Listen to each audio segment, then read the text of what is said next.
व्यक्त मुरली 26/5/1969। मुरली है संपूर्ण स्नेही की परख। सभी किस स्थिति में बैठे हो, लगन में बैठे हैं या मगन अवस्था में, किस अवस्था में हो, ज़्यादा समय लगन लगाने में आता है या मगन रूप में हो, अपनी चेकिंग तो करते होंगे। अच्छा, सभी की यही इच्छा है कि हमारे पेपर की रिजल्ट का मालूम पड़े। विशेष सभी के दिलों में यही संकल्प चलता रहता है। तो आज रिजल्ट सभी सुना देते हैं। सभी ने जो भी लिखा है यथा योग्य यथा शक्ति टोटल रिजल्ट यही कहेंगे कि बाप में निश्चय बुद्धि तो है, लेकिन जितना ही बाप में निश्चय है उतना ही बाप के महावाक्यों में फरमान में निश्चय बुद्धि होकर चलना वह अभी पुरुषार्थ में 50 देखने में आता है। बाप में निश्चय तो 100 है, यानी 100% है, लेकिन बाप के फरमान और आज्ञाओं में निश्चय बुद्धि होकर के जो फरमान मिला और किया, ऐसे फरमान में निश्चय बुद्धि मेजोरिटी 50% की रिजल्ट में है। ऐसे ही टीचर में निश्चय है, लेकिन उनकी पूरी पढ़ाई जो है उसमें पूर्ण रीति से चलना वह भी अपनी परसेंट की रिजल्ट है। ऐसे ही गुरु रूप में भी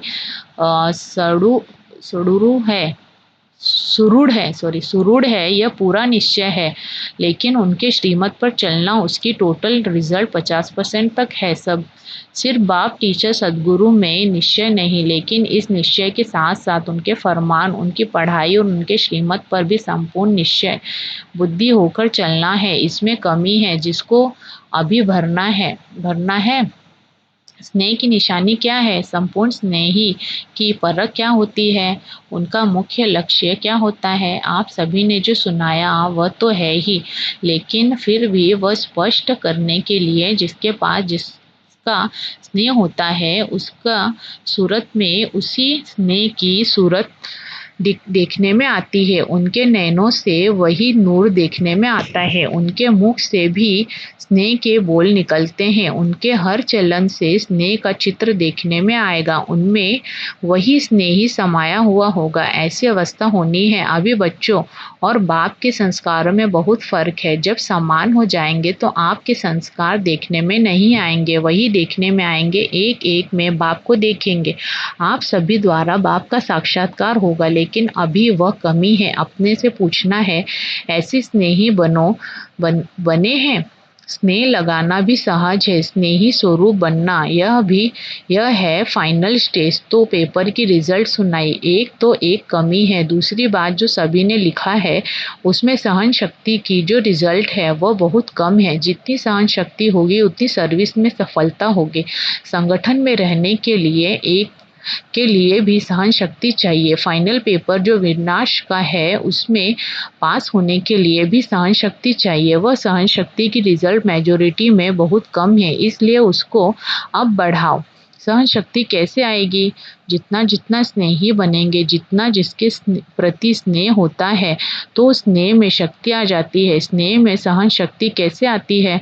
कभी अनुभव किया है? जैसे देखो, कोई बच्चे की माँ है, बच्चे पर आपदा आती है, माँ का स्नेह है तो स्नेह के कारण उसमें सहन शक्ति आ जाती है। बच्चे के लिए सब कुछ सहन करने के लिए तैयार हो जाती है। उस समय स्नेह में कुछ भी अपने तन का व परिस्थितियों का कुछ फिक्र नहीं रहता है। तो ऐसे ही अगर निरंतर स्नेह रहे तो उसे स्नेही प्रति सहन करना कोई बड़ी बात नहीं है। स्नेह कम है इसलिए सहन शक्ति भी कम है। यह है आप सभी के पेपर की रिजल्ट। आप 1 मास के बाद रिजल्ट देखेंगे। वहाँ 3 मास बाद पेपर आता है। यहाँ 1 मास बाद इसी रिजल्ट को देखेंगे कि स्नेही रूप कितना बने हैं। मुख्य है निर्भयता का गुण, जो पेपर में नहीं दिया था क्योंकि उसकी बहुत कमी है। 1 मास के अंदर इस निर्भयता के गुण को भी अपने में पूरा भरने की कोशिश करनी है। निर्भयता कैसे आएगी? उसके लिए मुख्य क्या पुरुषार्थ है? निराकारी बनना। जितना निराकारी अवस्था में होंगे उतना निर्भय होंगे। भय तो शरीर के भान में आने से होता है। यह 1 मास का चार्ट पहले बता देते हैं। कुमारियों का ट्रेनिंग क्लास पूरा होगा तो यह भी पूछेंगे कि सहन शक्ति, निर्भय और निश्चय की परख जो बताई वो कहाँ तक है। इन तीनों बातों का पेपर फिर लेंगे। कुमारियों से बाप दादा का स्नेह विशेष क्यों होता है? कौन सी खास बात है जो बाप दादा का खास स्नेह रहता है, क्योंकि बाप दादा समझते हैं अगर इन्हों को ईश्वरीय स्नेह नहीं मिलेगा तो और किसी के स्नेह में लटक जाएंगे। बाप रहम दिल है ना, तो रहम के कारण स्नेह है, भविष्य बचाव के कारण विशेष स्नेह रहता है। अब देखेंगे बाप दादा के स्नेह का जवाब क्या देती है। अपने को बचाना है, यह है बाप दादा के स्नेह का रिस्पॉन्ड। किन किन बातों में बचाना है मालूम है? एक तो मनसा सहित प्योरिटी हो, मनसा में कोई संशय ना आए, और दूसरी बात अपनी वाचा भी ऐसी रखनी है जो मुख से कोई ऐसा बोलना निकले। वाणी में भी कंट्रोल, मनसा में भी कंट्रोल, वाचा ऐसी रखनी है जैसे साकार में बाप दादा की थी। कर्म भी ऐसा करना है जैसे साकार तन द्वारा करके दिखाया। आप का कर्म ऐसा हो जो और भी देखकर ऐसा करे, यह है कुमारियों के लिए खास। और किससे बचना है?